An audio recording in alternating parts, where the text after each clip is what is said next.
A little bit about who we are. If you're new to the Pathways Project, if you found out about this webinar through a Google group or Twitter, or maybe a colleague, we are a group founded in 2008 at Boise State University, and we are a group of faculty, students, staff, both in higher ed, but also in K through 12. That's one real unique aspect of our project is we have a really great bridge between higher education and K through 12. And we have a group of over 350 active world language teachers, students, and staff. We have in our repository of open educational resources more than 800 ancillary activities, and they are for over 10 world languages. And we also just published 3 interactive press books for French, German, and Spanish, with more languages to come.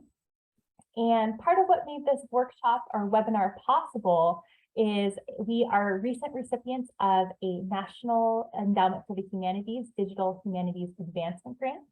And we specifically received funding to help us to provide free professional development to world language teachers across the United States. So welcome. And like I said, we're the Pathways Project if you just joined us from Boise State. A little bit about what we are going to introduce today. So we're going to give you an introduction and we'll go over a mini introduction to copyright and Creative Commons licenses and provide you with some tools and resources to take back to your own work. And we're going to jump into 3 or 4 language specific examples. I think that's going to be one of the most helpful parts of this webinar for you is often we read through descriptions of fair use and copyright, but then we have to ask ourselves, what does that mean for our discipline? So we're going to actually give you some examples for language teaching, and hopefully that will make some of this information click a little bit more for you. My name is Amber Hoy, and I am one of the co-directors on the Pathways Project. And I'm also the director of the World Languages Resource Center. And I'm here with Shannon Smith. Shannon, would you like to introduce yourself? Hi, everybody. I am the Open Educational Resources Librarian here at Boise State University in Albertson's Library. And I was a Spark Lead OER Fellow in 2021, and I recently, which ties to today's conversation, completed my Creative Commons certification as well. Yay! And we are very lucky to have Kelly Arispe, one of the other co-directors on the Pathways Project, with us here today. And she is going to be helping to facilitate letting people in, answering questions, and just making sure that we don't miss any important questions in chat as well. So thanks for being with us, Kelly. Thank you, everyone. Great to see you all here. Excited to be able to learn with you here about all things having to do with copyright. No, we are. So a little bit about how we got here. But before we begin, we have 2 very important caveats for today. As you always hear people say when they have these conversations, we really want to make sure to frame this and remind you that neither Amber or I are lawyers. We're here to have a conversation and really provide you with some tools and resources to take into your own pedagogical context. We won't be having time today to provide individual advice. And along with that, we are always learning. So, you know, as Shannon mentioned, she just completed the Creative Commons certification. I'm going to be starting that. And we, our understanding of how these things might change, but we're really here to provide you with credible resources. So we might not have all the answers, but we're committed to helping you find the answers. Okay. And so we thought it would be fun to start today's webinar with a little bit of a quiz, if you will, but don't worry, they're tricky questions. We just want to gauge what everybody knows about copyright. And we're going to be covering some of these copyright myths today. We might not cover all of them, but you'll be encouraged to explore a guide that we'll be providing that will cover all of them. Okay, so a little bit about how we got here. So in 2014, I worked with a group of faculty to pilot iBooks Author. Kelly was one of those faculty members. And this was really the first time that I ran into Creative Commons and copyright because we really wanted to share the books that we created with with any teacher who wanted to use them. And so that was kind of the first time that I went, wow, this copyright stuff is trickier than I thought. So that's where my journey sort of began, with learning about copyright, Creative Commons, and fair use. In 2018, we founded the Pathways Project. And I learned even more because we decided to start sharing all of our activities, those 800 plus activities, with teachers around the world. And now my focus is on helping to work with language teachers so that they feel comfortable revising, remixing, and redistributing the work that they have created. So in my case, in 2017 was when I really started thinking more deeply about copyright and Creative Commons licenses. I was part of a team that started an OER mini grant program at the library I was at that time.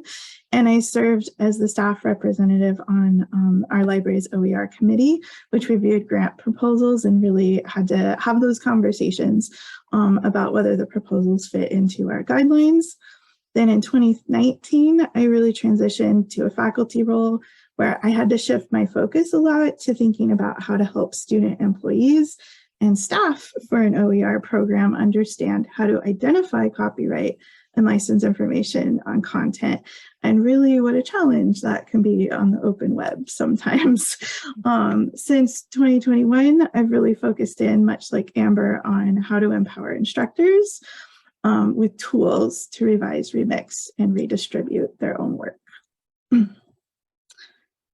And then we both came together recently. Do you want to say anything about the fellowship, Amber? Yeah, so we're participating on, I have this wrote down because otherwise I will not get it right. We both forget. In a program on information justice and intellectual property, best practices and fair use for OER fellowship. And the fellowship is specifically on language teaching. So it's really cool because we're learning about fair use and OER, but we're able to specifically apply all the new knowledge that we're learning to language teaching. And many of the examples that you're going to see today are examples that we came up with as a group. And it's been really, really empowering, I would say, for Shannon and I to learn this code of best practices that we're going to teach you today. And we're going to specifically hone in on two different principles. But I feel so much more confident now when I want to incorporate things into my OER activities. And we hope that you will start to build some of that confidence today as well. So authentic materials, how many of you, out of curiosity, try to incorporate authentic materials into your language, your instructional materials, excuse me? Thumbs up, hands up. If you do use authentic materials, I would love for you to put an example in the chat. Authentic materials can be so many different things, right? They can be videos, photos, restaurant menus, signs, and they are there to add more interest for the learner. But I think I really like the way that Axel worded this, that they're a reminder that there's an entire population who uses the target language in their everyday lives. And something that we have found is that most teachers say that they understand the benefits of authentic materials, but they're worried about adding them to their OER. And in a recent survey that we did with the Pathways Project, 68% of teachers shared that they worry they might violate copyright and trademark laws by redistributing their materials. So thumbs up from the group if you feel worried about this. It's really normal. You are in the group or in the majority, and it's something that we want to help empower you to do by sharing some resources and examples. As Kelly mentioned, we would love to hear from you too. If you are using authentic materials, give us some examples. Again, like I said, it could be anything from a business card to restaurant menu. But if you have a specific tool that you use for your language, we would love to hear about it. Okay. Due to time constraints today, we are going to give a mini intro to copyright and Creative Commons. This is really focused on making sure you have some basic understanding to move into a more in-depth conversation with the examples we have. The tools we'll provide give you more in-depth conversation and descriptions of all the topics that we're going to talk about. So some basic copyright. We all know to be aware of copyright. I saw that in our answers to the Kahoot quiz. And thinking about that, we don't want to infringe on copyright. So there are two main purposes with copyright. The first is to provide incentive for creators, which is considered the utilitarian purpose.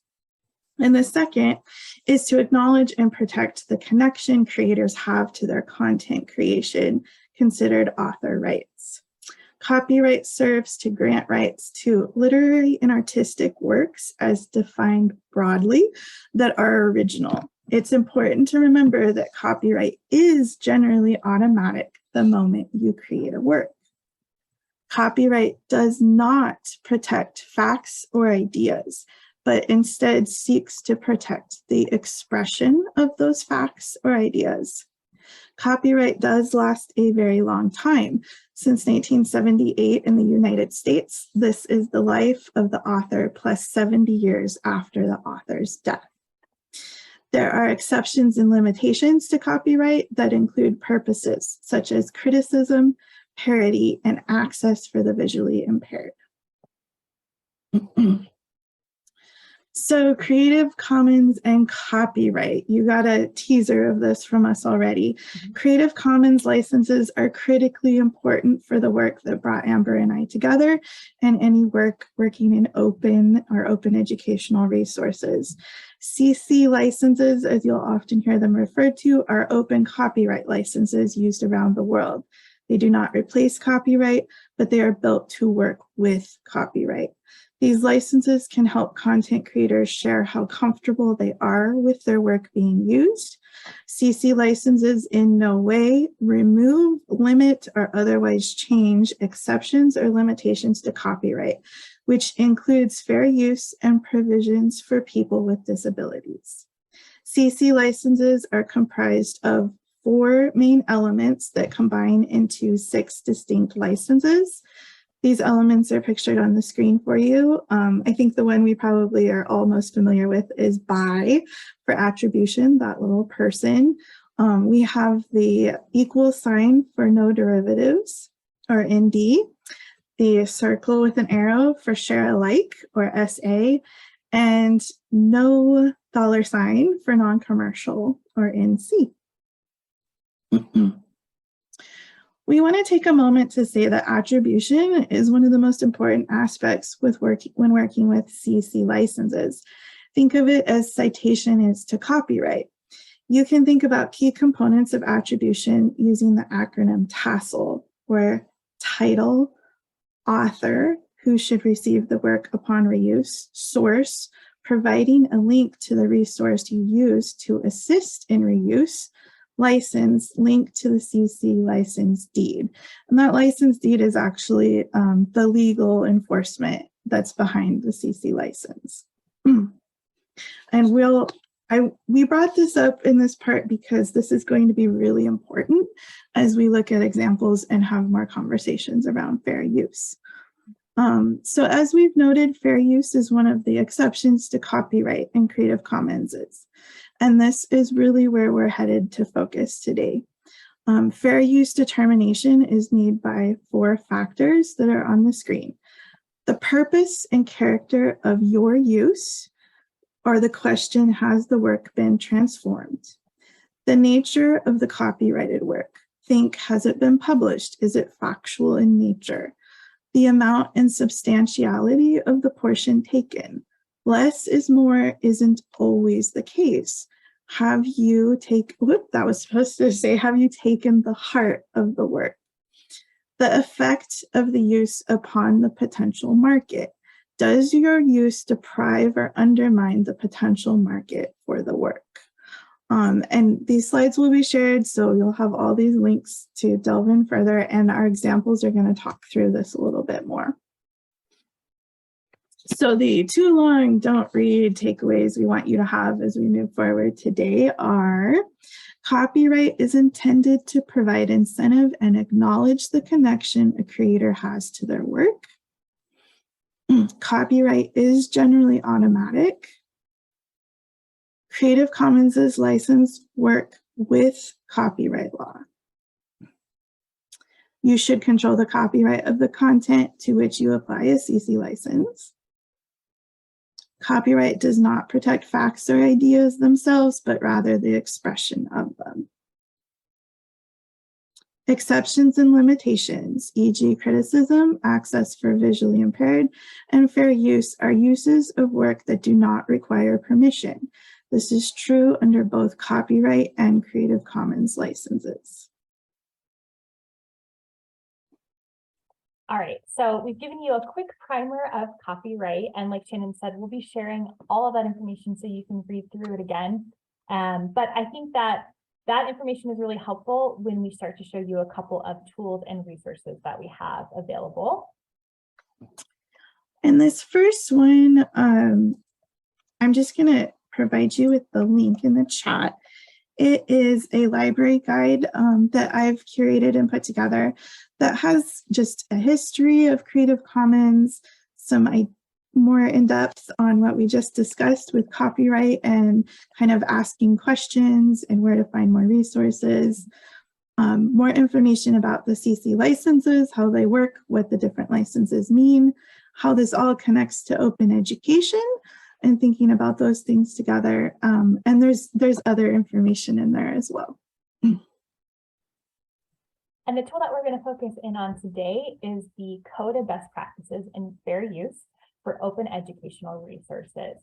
So this guide was put together by the same group of folks that we're working with in the Fair Use and OER cohort. And it is a fantastic tool that walks you through everything you really need to know about fair use and gives you specific examples. And we have, again, examples that we're going to share with you today. So we put a link in the chat for you. And I'm going to go ahead and pull this up. You can see what it looks like. When you open the website, you can search for different things. And there is an index on the right-hand side. I really like to download it as a PDF. Same. I don't know why. I just think that it's a little bit easier to navigate. And so we can come in here and you can see the different things that are covered. But what I want to focus in on today is that there are 4 principles for fair use. There's using inserts as objects of criticism and commentary, including inserts for the purpose of illustration, incorporating content as learning resource materials, and repurposing pedagogical content from existing educational materials. Okay? So these are 4 sort of guidelines that you can that will help you decide whether you can use something under fair use.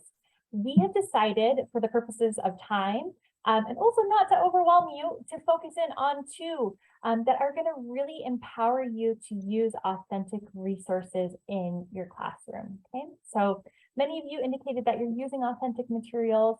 If you aren't using authentic materials, I'm going to plug, we have an awesome webinar next month that Kelly is going to host. We've got the details at the end of this workshop. But again, we really want to empower you to put in video, audio, infographics, news articles into your material, right? It brings the language to life for your students and it provides really interesting and timely content. So we're going to focus in on 2 principles today. We're going to focus in on the using inserts as objects of criticism and commentary, and then also illustration. So Shannon's going to talk a little bit about criticism and commentary. So the principle for this one is including inserts for critique and commentary represent non-controversial instances of fair use. If an open educational resource is addressing a text, image, or other object directly, or inviting readers to do so, there is no equivalent pedagogical alternative to including that item. And what's really key here is that there is no equivalent pedagogical alternative to including that item. In order to have a conversation or critique as part of your pedagogy in what you're building, that item can't be replaced with something else. This will be much more evident when we look at examples together.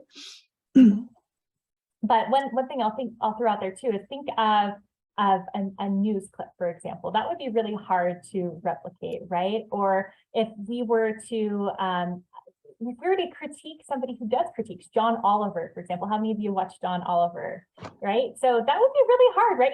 There's so much about him that would be really difficult to try to embody if we were to try to replicate that, right? I think too, a like more traditional example outside of OER would be thinking about writing an essay where you're critiquing a work and you're having to include quotes in order to demonstrate your critique or your explanation. As a scholar, that would be kind of the copyright version. Yeah, a painting, for example, would be very difficult to replicate, right? If we wanted to critique a painting. So those are just a few examples. Okay, and then including inserts for the purpose of illustration. And I think the term illustration here is a little tricky. It is not necessarily a photo or a illustration that a drawing, for example. It can be all sorts of different things. It can be a video, it could be an essay, it can be an infographic. And so for the purposes of illustration, fair use supports the incorporation of thoughtfully selected inserts in all subject matter areas derived from a full range of sources and media. So the key with this one is authenticity. Just like we talked about with the critique, it's something that can't be replicated, right? So it's a very specific example. And these are usually created for non-educational use first. And that's really the idea of transformative, if you will. I think that really helped me to understand is that it was something that was created for journalism or entertainment or maybe for scientific documentation. And then we're taking and we're transforming it for educational use. Does that make sense to everybody? So if we, a lot of times the entertainment, like a movie clip, for example, and that's going to be one that we're going to show you today, is something that we can take and we can transform. Okay, so Shannon and I have worked really hard to create a document to help guide you when you are trying to think through if something could be considered eligible for fair use. So what we've done is we've adapted content from the Code of Best Practices that we shared with you into an editable worksheet that we put in chat for you. You can make a copy of this, use it as much as you'd like, and it does have a license on it so that if you would like to revise and remix it, you're welcome to do so. And this worksheet has questions for you to consider centered around two principles that we introduced today, and we're going to give you specific examples on. We just want to say with this worksheet, please remember that you are the subject matter expert.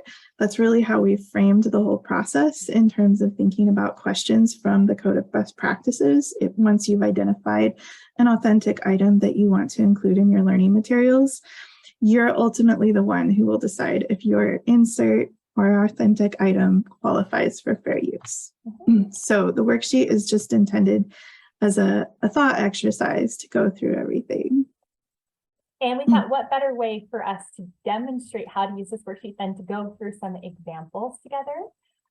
So first, we're going to look at using inserts as objects of criticism and commentary. And you'll see here that we have different questions that we're going to go through together. And you'll notice this is not a checklist. That was really intentional. These are questions that you have to ask yourself every time.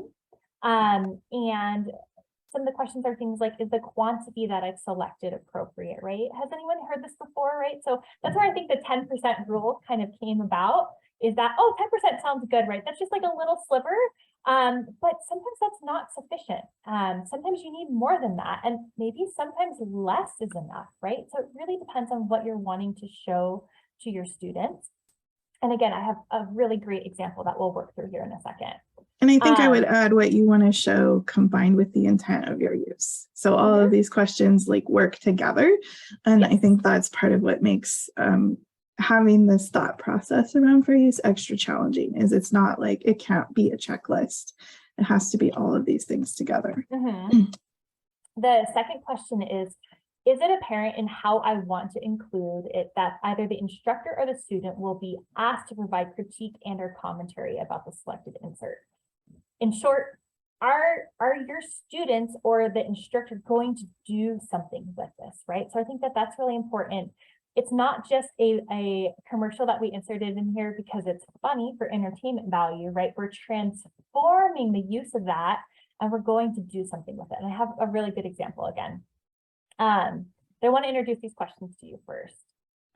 If possible and where appropriate, has a range of works been selected? Sometimes the answer is that there is just a small range and you have to just use from what's available. But sometimes you're going to be able to pull from many different sources. Okay, so thinking of commercials, right? I'm going to show you some fast food commercials. Is there only one fast food company? No, right? There are many different fast food companies, and there are many different fast food companies in different parts of the world as well. And have I prepared an attribution to be included in my materials, right? So this is really important, making sure that we give credit to where the work came from. And we have some examples for you. And what we tried to do with this worksheet is sort of treat it like those old magazine quizzes that you might have done. If you've circled mostly yes, that this most likely constitutes fair use. But at the end of the day, that you're the one who has to make the decision, okay? So that's why we don't want to give you a checklist. We want to give you questions to help you think through this. If you circled mostly no, you should look at the code of best practices. And again, but you might need to choose something that is in the public domain or that is openly licensed. And if you circled mostly unsure, this would probably require some future and some further research. So that code of best practices, again, is going to be like kind of the tool in your pocket here as you start to incorporate authentic materials. Okay, so that was all the questions. Now, let me walk you through an actual language assignment. I think this is where some of those aha moments will hopefully appear for you. Okay, so Shannon's going to talk a little bit about what we're going to do. I'm going to give Amber a break here for a second. In this section, we really want to take a look at sample assignments together. So we're going to provide an opportunity for you to be part of this with us. We'd love for you to share your initial thoughts, your gut reaction on the inserts and samples we have in the Zoom chat feature with whether or not you would consider them fair use according to the context that we give you. Then we will review the inserts together and look at that worksheet question a little more closely to decide as a group if the materials qualify for inclusion in our assignment scenarios under fair use. Okay, so the first one is an assignment for a Spanish classroom, but I have put this all in English, so it's accessible to everybody. But the idea would be that we would watch 3 commercials from fast food chains around the Spanish-speaking world. And I'm sure you can imagine that could work for French-speaking countries, for German, for Japanese. It could work for any language. But the idea is that our students are going to watch the video clips and then they're going to answer these questions. So how are the commercials similar? How are they different? What do you notice about the way fast food is represented? Is the food represented as healthy or as an occasional treat? What is the tagline at the end of each commercial? And how does it compare with the commercials you've seen in the United States? So that is the assignment. Let me show you the video clips. And I'm not going to show you the whole clips just for the purposes of time, but I'm going to show you the important parts. Okay, so this one I can show you. This is 15 seconds. Cuando la parrilla se enciende para hacer el desayuno, hay muchos puertorriqueños despiertos por su futuro. Piden la avena a su manera, se levantan con Burger King, porque cada mañana despierto pensando en Burger King. Okay, so this one is from Burger King, Puerto Rico. This one is from Spain.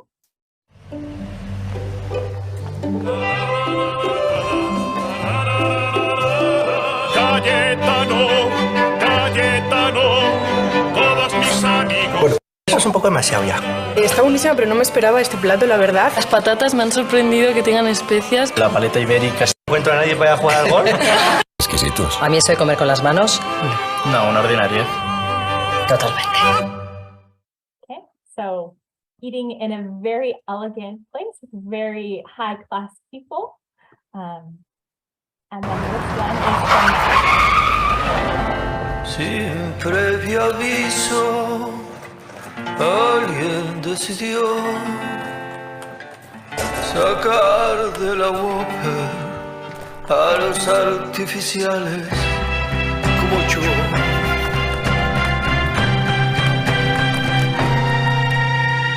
So without prior notice, someone decided to take all the artificial ingredients out of the Whopper. And so what you'll see is basically they're going to beat up on different artificial ingredients in the Whopper. So I won't show you the whole thing, but we'll be sharing these slides. And if you'd like to see the commercial, it's pretty good.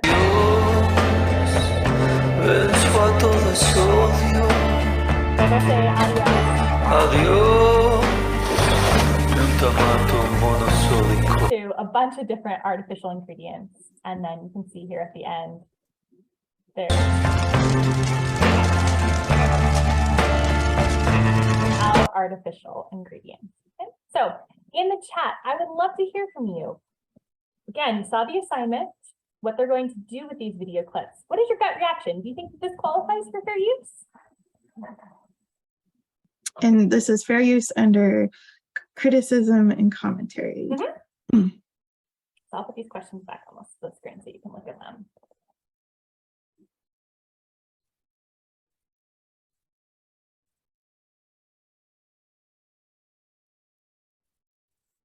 So I see lots of yeses. I think we have a unanimous. Yeah, great job. I would say yes, but let's look at the worksheet again together. And so that way, hopefully you can apply those questions to this specific example. Okay. So let's see here. The first question that we have is the quantity that I've selected to include appropriate. What do you think? Is the quantity appropriate? That first commercial was only 15 seconds, right? I would find that I would be really hard pressed to like cut anything from that. And the other two clips, I think you sort of need to see that full sequence, especially to get to the end where there's the tagline. So that's one thing that when I wrote those questions, I tried to be purposeful about like making it clear that there's a reason why I have the full clip selected, right? I want them to look at that tagline there. Okay. All right, so then is it apparent how I want the students to provide critique or commentary? Is that clear? What do you think? Yeah, so we have a list of questions. That's the big thing, is that critique or commentary requires action from either the instructor or your students, right? And so, and I think that's the big thing here is, right? So we don't want to just provide that video clip. The third was pretty funny, right? But we're asking students to do something with it. It's not just for entertainment. We've transformed the use of it. Okay, and then if possible and where appropriate, has a range of works been selected? What do you think?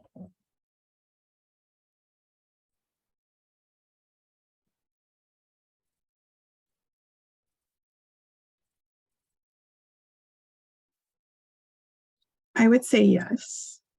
You have 3 different countries represented, which is also going to give you a different language nuance around the dialect.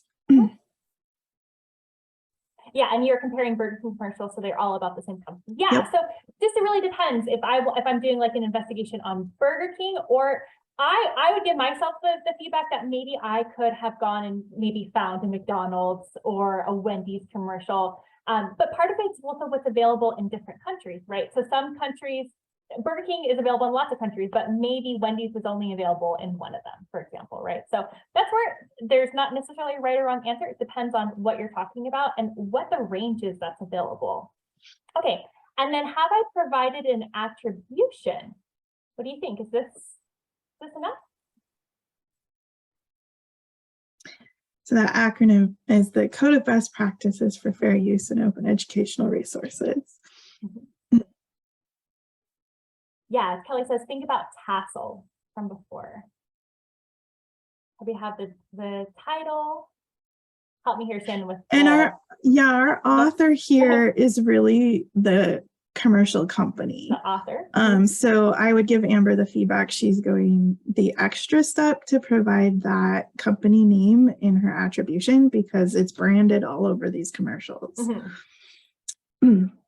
Yeah, the source is linked. Mm-hmm. Mm-hmm. And then in this case, the tassel part was the license.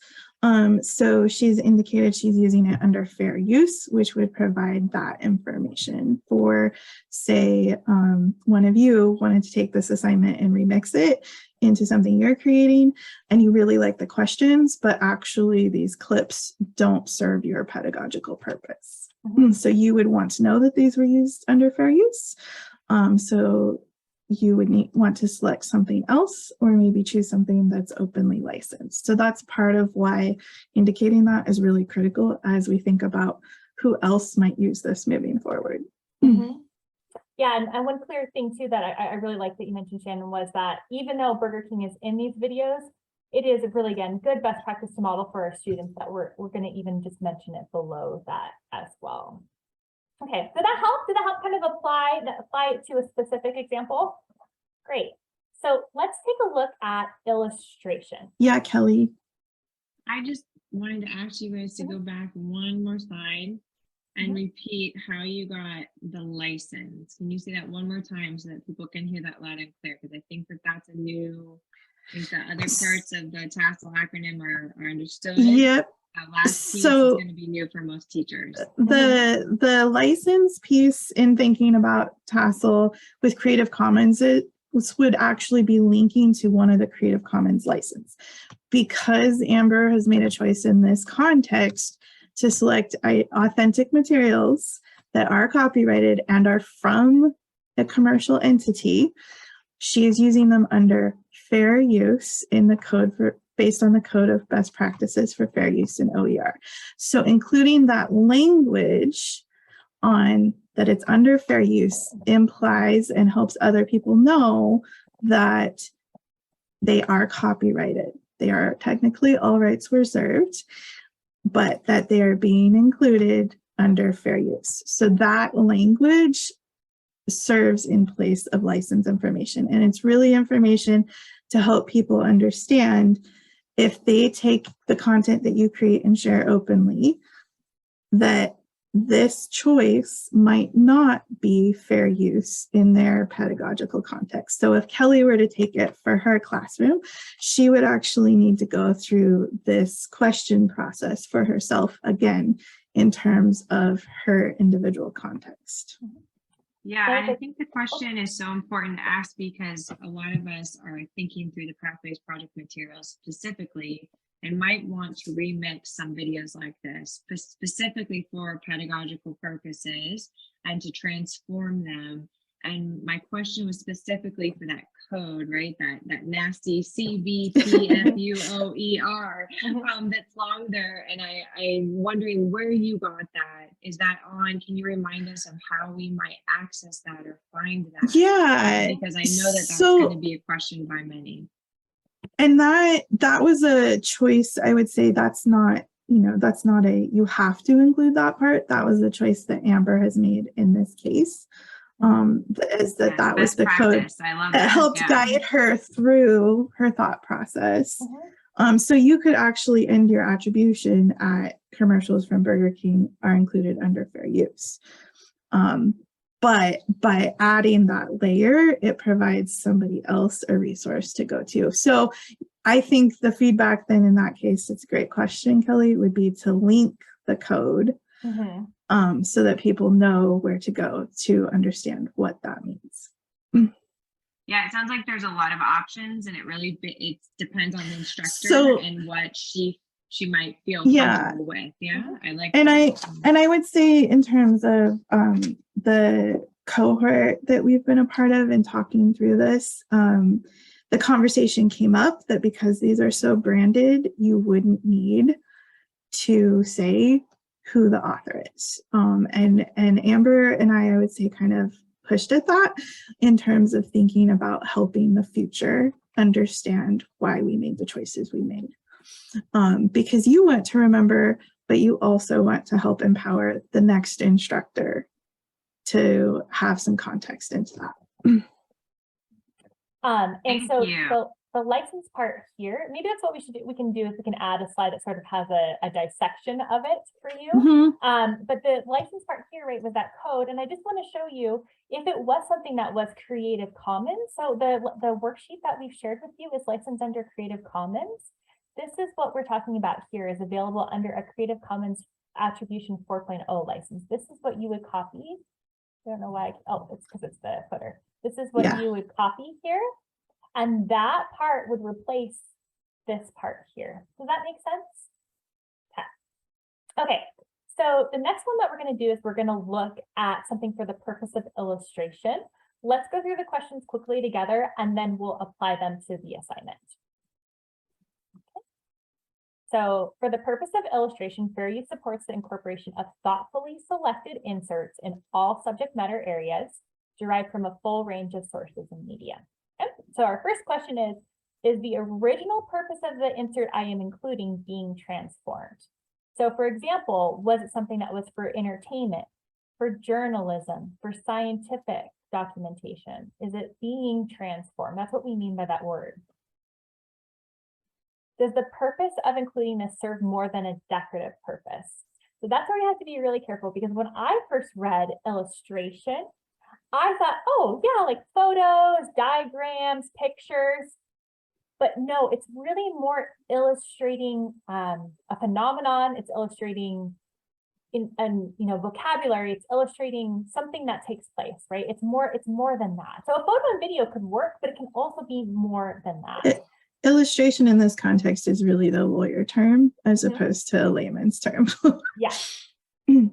And could this work be created, or is there value in the authenticity that it provides, right? So thinking about the Mona Lisa, for example, right? Could we recreate the Mona Lisa?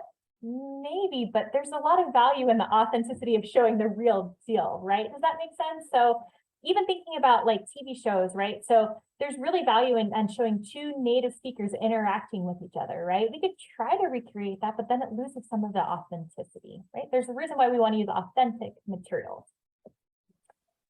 Is the quantity that is selected to include appropriate? So again, if I include a 30-minute clip, but a 5-minute excerpt might be sufficient, I should probably try to just trim that down and use the 5 minutes, right? So we really want to be purposeful about what we're doing. We don't want to include the whole movie if we don't have to, but there could be, I want you to know, like there could be a reason that you include the whole thing, okay? There's no such thing as like that 10%. Yeah, but like Kelly says, it's the best practice anyways to edit. We want to edit. And then if possible and where appropriate, has a range of works been selected, and have I prepared an attribution to be included in my materials? Okay, so let's apply that to an assignment. Okay, so the idea is I'm in a French class and I've introduced my students to the vocabulary for greeting and introduction. Now I want them to actually have the opportunity to view that in context. So I'm going to ask the students to watch a clip from the class and answer the following questions. Okay. I'm also going to ask the students to make note of any time they hear vocabulary about greetings and introductions that they've learned. Okay. And so they're going to answer some questions like, how does the man greet the people he meets outside the school? How does he greet the employees in the hallway? How do teachers greet one another? Do greetings seem like they're important or unimportant, in this film? Mm-hmm.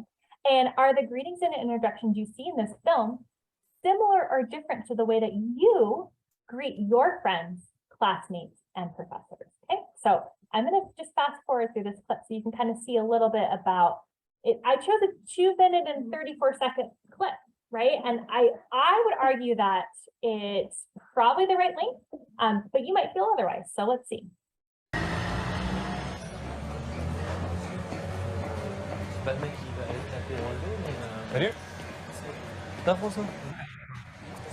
So we have some greetings with colleagues that are like almost like friends right outside of the school.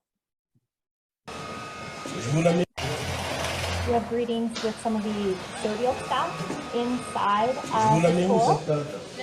Bonjour tout le monde, je m'appelle Hervé, ça fait 3 ans que je suis au Bahut, donc je suis prof de PS. Et puis voilà, bienvenue à tous ceux qui arrivent dans le collège, vous verrez les élèves sont un petit peu difficiles, mais ils sont vraiment adorables, donc voilà. Bonjour à tous, je m'appelle Olivier, je suis professeur de sciences physiques. Voilà, je suis... Non, d'ailleurs je prends ma retraite à la fin de l'année et je souhaite à tous les nouveaux arrivants un bon courage. What do you think? What is your gut reaction? Do you think that this would qualify for fair use? Seeing some nods.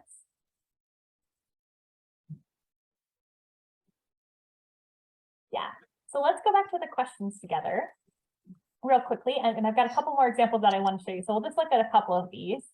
But the first one here is the original use being transformed. Okay. Yeah, so it was originally for entertainment purposes. The film was for entertainment, and now we're using it to illustrate greetings and introductions.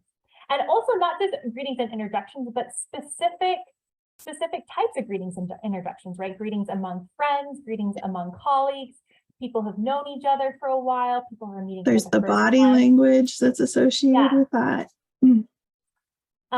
Is this more than a decorative purpose? Yeah. And is there authenticity in what this provides? Yeah, right? This would be really hard to replicate.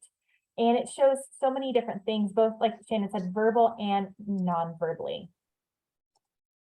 Okay, so I've got another one for you for illustration. So this one is an example of not necessarily an assignment, but of OER text. So I'm writing an OER textbook, and I'm going to talk about pets. And so over here on the left-hand side, I basically have some factual information that says that cats are the most popular pet in France, and that there are more than 12.7 million cats living in France as of 2014, which is quite a bit of cats. So we have this, and then we have this picture that I found on the National Geographic website. Okay, so you know a little bit about illustration now. What do you think about this picture? Does it qualify for fair use or not?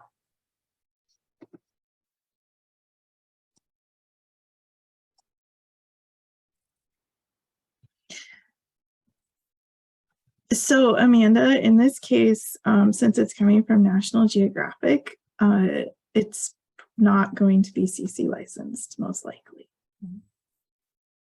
So any licensing information, it doesn't necessarily just have to be the CC license. And we can build out some more information on that. Yes, the text is OER, not the photo.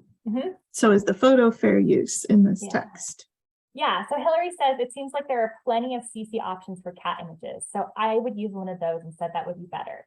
Exactly. So here's the, I think this is a great example. This is just any old house cat. This isn't a famous cat. This isn't Grumpy Cat, right? This isn't like a specific image of a cat. So any image of a cat will do, and I can replace it here, right? So just like a picture of Barack Obama, for example, right? Like any old picture of a president wouldn't do in that case, right? It would need to be a specific image of him, and maybe it's him shaking the hand of Queen Elizabeth, right? Like that's a really hard thing to replicate, right? It's that piece where context is important. It's just about a cat right here. It doesn't necessarily matter which cat. And then another thing that we've talked a lot about in this group Amber and I are in, and I think it's helpful in these instances, if you took away the barriers of time, money, all the things that you're fighting as you're building your work, and this was the best thing to illustrate or use your point in your pedagogy, then it is probably fair use. Because if you had all the money to do whatever you wanted, hire your own photographer to go out and take a picture of a cat, and this is still the best picture, then you have an argument. But in this case, I would argue it's a lovely photo of a cat. I absolutely agree with Hillary. That was my reaction when Amber sent this to me. Yeah, and then just a quick note about the text on the left here. So we're making an intentional choice here to model best practice. Again, facts are not copyrightable, but we want to attribute where this is from. So I did link, this is from a French newspaper, and I did link to the article. I didn't have to do that. Again, because this is just factual information, but it's a good best practice to model with your students. So I just wanted to be clear on that. Okay, we've got time for one more example.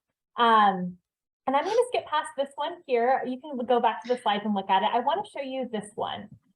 This one is a question that we get a lot. It's about repurposing pedagogical content from existing educational materials, okay? The code does a really great job of talking about this. So I'm going to really invite you to go and read through the code. But in the worksheet, Shannon and I put down 3 questions that we want you to think about, okay? So if you were to look at 5 textbooks, do they all have the same explanation or list, right? So I'm going to give the answers away a little bit on this one, right? Think about food. If I were to cover this left side, the vocabulary words you see on the right, it doesn't matter what the language is, right? These are the terms that we teach. It doesn't matter if it's Japanese, Korean, sign language, right? It's going to be the vocabulary that we teach. Okay? If you were to do a closed book sort of exam on yourself, right, and just like have, okay, no materials, and you were just to jot down, okay, what kind of vocabulary do I want to teach my student when it comes to food? It would probably be this list right here, right? And if I were to do this, I would encourage you to diversify the range of sources that you've included, right? So this is from a textbook. This is from Portales, from DHL. It is a publisher. I can take this list, but it would be a good best practice for me to try to take it from maybe different textbook publishers, right? Maybe not from the same publisher each time. So I can take this content. This is fine for me to use under fair use, right? Because this is just the way things are taught. Does that make sense? It's like, it's not a fact, but it's just the way that we teach. It's the vocabulary that's essential for the module. Right? Just like numbers, right? Like numbers, we teach that. It's pretty standard content. But what I want you to look at is specifically on the left, and then we will wrap up here in a second. But on the left here, we have an example of an illustration, right? What do you think? Can I use this? I mean, this is the way that we teach breakfast. Any initial reactions on that one?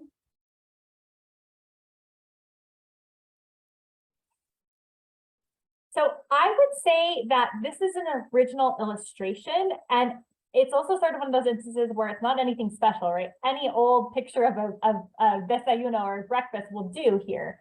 So I can take this text, right? And I could do the same thing. I could go and find an openly licensed picture and apply that label here. So that's where you have to be careful. We have things that are just going to be lists like this that anybody will come up with. But when it starts to get a little bit more original, you need to make sure you do take the time to, you can use the text, but you would need to replace the illustration. Okay, so if this has sparked your interest on authentic materials, we hope that you'll join us next month. We have a wonderful workshop. We'll put the link in chat, or webinar, excuse me.